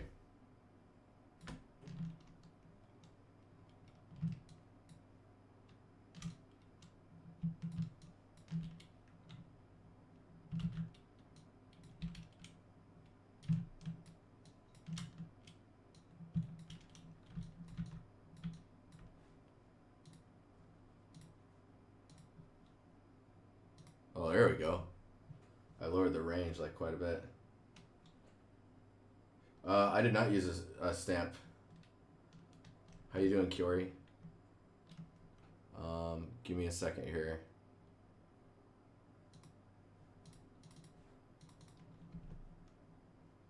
Actually, here, I'll show you in here. I was a madman and modeled it, and now I'm seeing if I can stamp it so that I don't have to make some weird choices. I mean, now that I modeled it out, it's actually quite easy. I just want to see what you get out of it if you actually just... Oops, hang on here. So you can see, it's ridiculous.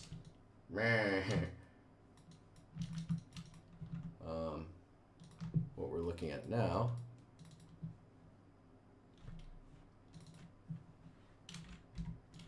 that is sexy.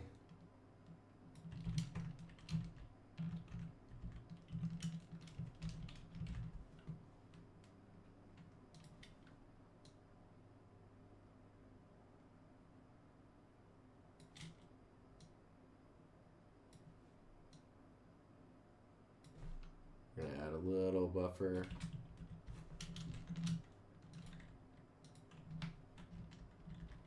Actually go full range on this too. So like so. Oh right, I have it open. I have this one open too.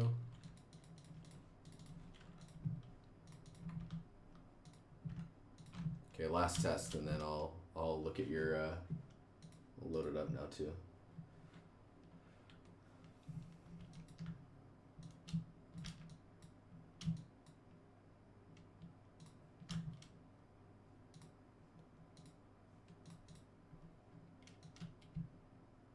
That's not too bad. You are losing a lot of information though. I mean, there's a lot of information that's getting lost. I've never played with it like this before.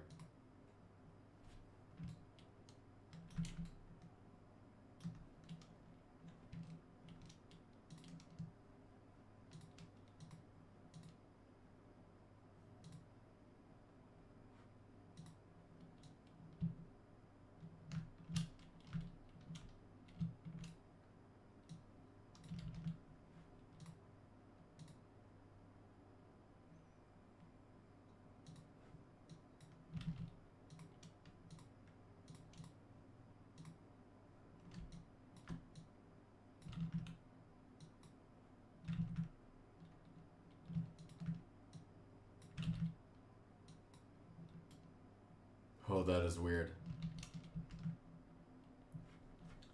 Could do a geometry, where is it at? Deformation inflate? Or offset? Like that. That's probably the way you want to do it. Not that strong, but...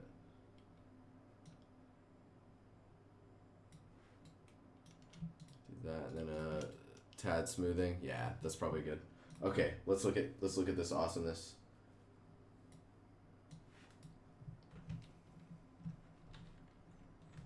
All right, what are we looking at here? This looks pretty cool already.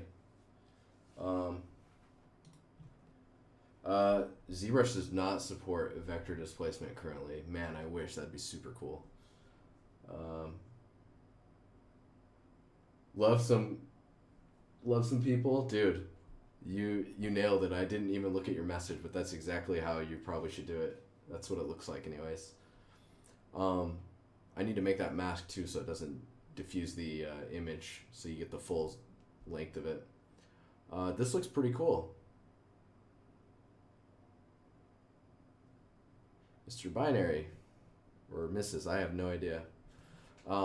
This looks awesome. Is this...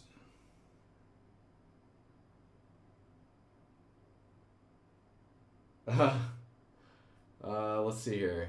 So, steampunk, of course, as I can see the text on the bottom right. It's diorama style. It's supposed to be steampunk diorama. So are you trying to fit scale and stuff like that? I'm just gonna I'm gonna go for this. I hope you don't mind. we're gonna grab this, and then I'm gonna open an image editor.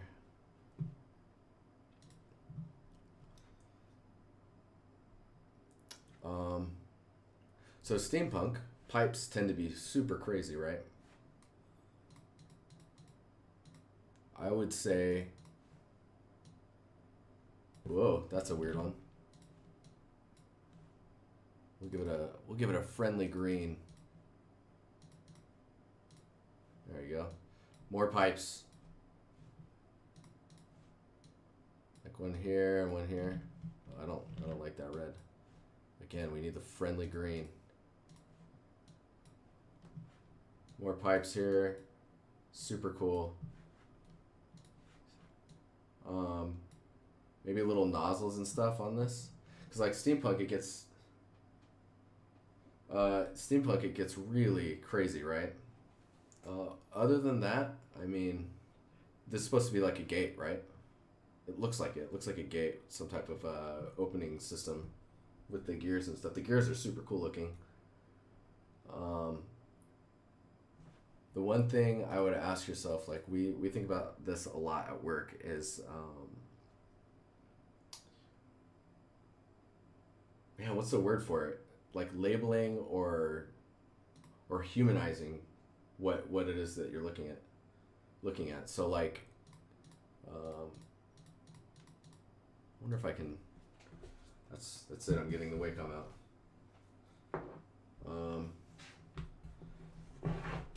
It's a gate? Okay. So I want to know what the gate's for. So like maybe putting little signs here. Signage is what we call it at work. Signage. Maybe you want to put like an ornate thing up here, right? With like the place you're going to. Maybe curving this down and then making this wet, so it's kind of like old school, like trench style, where when it rains, that's where the water's gonna go. So you can have like the water go through here. I don't know if you're worried about scale, but this looks strange. Like I need to see how big someone would be in the diorama. Other than that,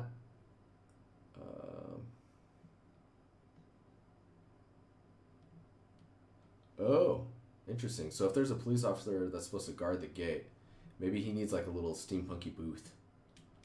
Like that booth, like you put this railing, put that here, and then add your little like little booth thing here. These doodles are funny. Add your little booth thing here. Comes out, right? Perspective, yay! That'd be cool. Let's see here. Maybe a number here. Like you want signage. Signage is super good. Like maybe the police officer has, like the officer has a sign here that's like, you need to check in, blah, blah, blah. Oh, it's behind the gate. Oh, I see him. He's so hidden. So yeah, so this guy here looks kind of strange scale-wise compared to him, but maybe that's what you're going for. I don't know. Other than that, I would concentrate on like how these connect. Maybe you need like if it's an opening like that, let's say this is the side view. Right now you have them doing this. Whereas like if it's an opening, the moment they go through the threshold of the opening, they'll sag a bit and then they'll go out. So they'll do this. Right now they look like they're doing this. But you want them to do this. I don't know if that makes sense. You didn't notice the scale issues. Scale is super important. And if you want the diorama look, yeah, I wonder how you would, I almost feel like the way that your texturing needs to be exaggerated so that it kind of looks like a little miniature painting.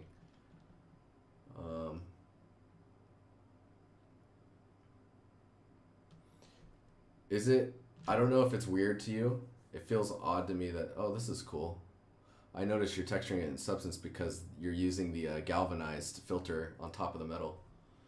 But the way that this rests on the brick,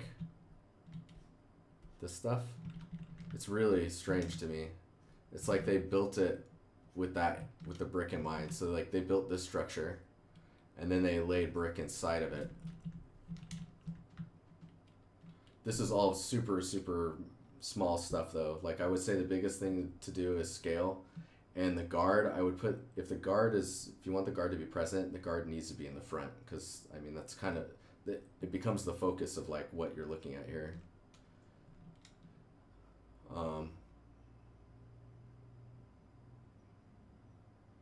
Hopefully that's helpful. The only other thing, let me see here. I mean, because you're doing a slice, it's really like, this is a slice, right? Because it's a diorama, it's like it slices right down the center. It would be interesting if you were to build out, like, what is this? I don't know what this is, right? It's concrete.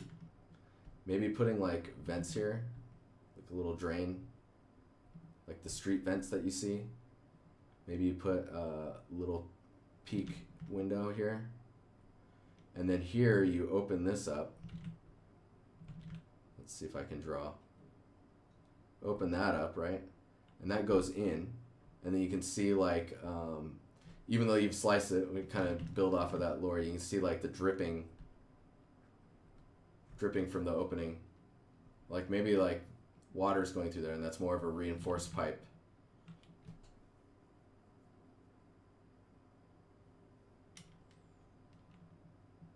Lots of smoke. Okay, if you're doing, well, I guess steampunk, right? It's more steam than anything. So maybe like out of here you've got steam coming out. Maybe you have like leaks where you've got like high pressure steam, like pressurized, and then it comes out. Maybe there's a little thing here. Something up here would be cool. I don't know. Maybe a fan that's spinning. Oh, these are all just suggestions. Don't like. This is in Unreal. This is a Unreal viewport screen grab. It looks like, because you've got the UI up here. This is super cool though. I really like it. The materials are reading really nicely, and the pipes look really good. It's pretty hot. Now that I've doodled all over it, made it look horrible. Yeah, hopefully that was helpful. But yeah, cool. That's super awesome.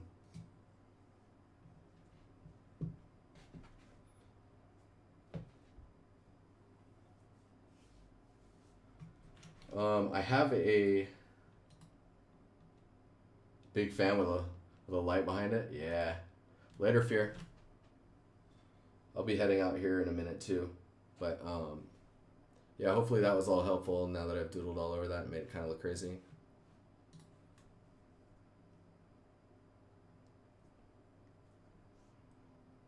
This inset here is pretty interesting. I wonder if you'd make that brick too. Yeah, you can post a link. Do it, trainer, do it. Do it.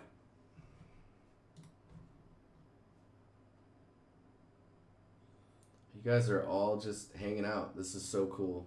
You guys are the best. You know, teary.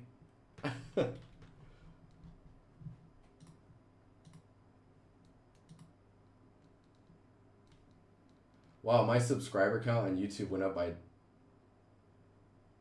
13 people. That's awesome.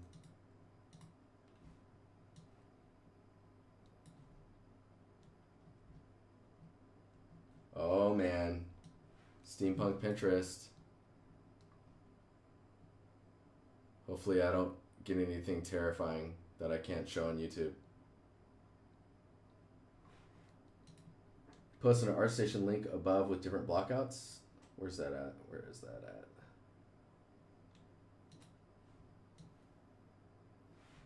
All right. Oh man, that gear thing in the middle is freaking cool.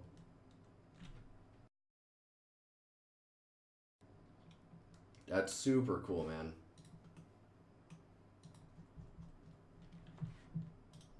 see here.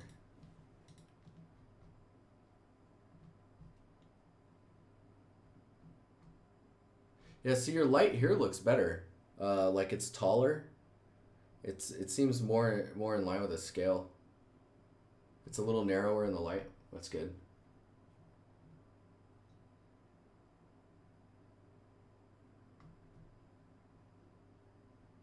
Interesting.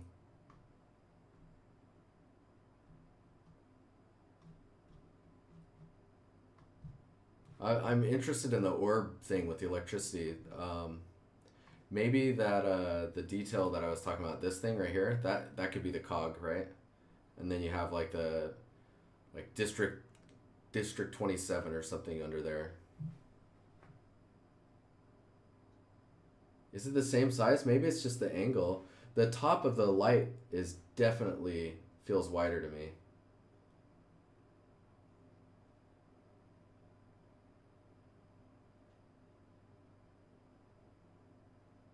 It has no purpose. I mean, the electricity thing gave it a little bit of purpose. Like it's powering something. Um, but yeah, grounding it with like the sign, like signage, will give it reason. Ornaments have no purpose, dude. In steampunk, like everything is ornate and just ridiculous, but they try and make it look like everything has a reason for it being there. But yeah. Where did that link go? This one. This gives a bit of purpose. It's like it's powering stuff. That's why these wires are here and all that.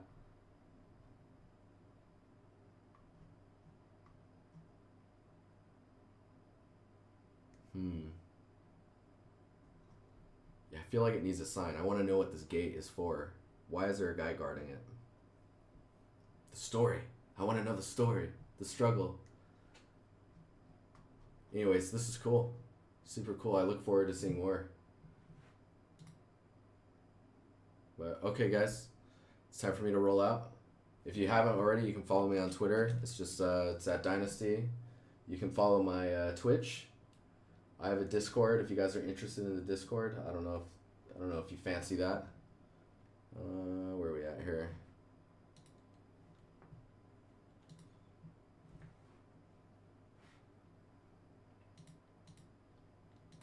Get to the Discord thing.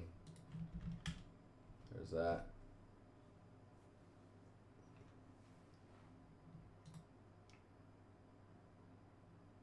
See, if it's going to be electric, then you need to make, hang on here. Before I go, I'll draw over this one.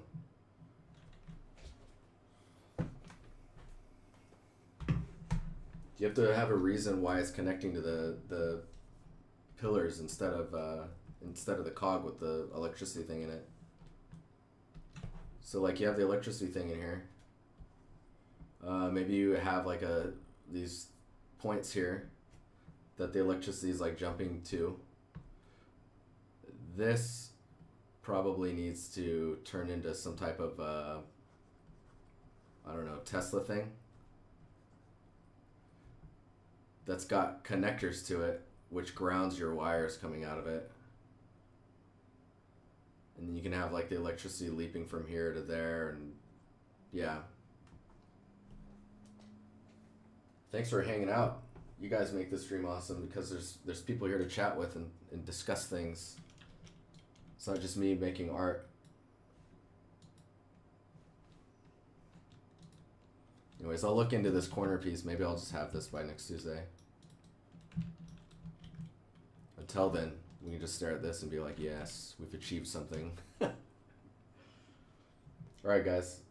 I will check you guys all later. Thanks for hanging out.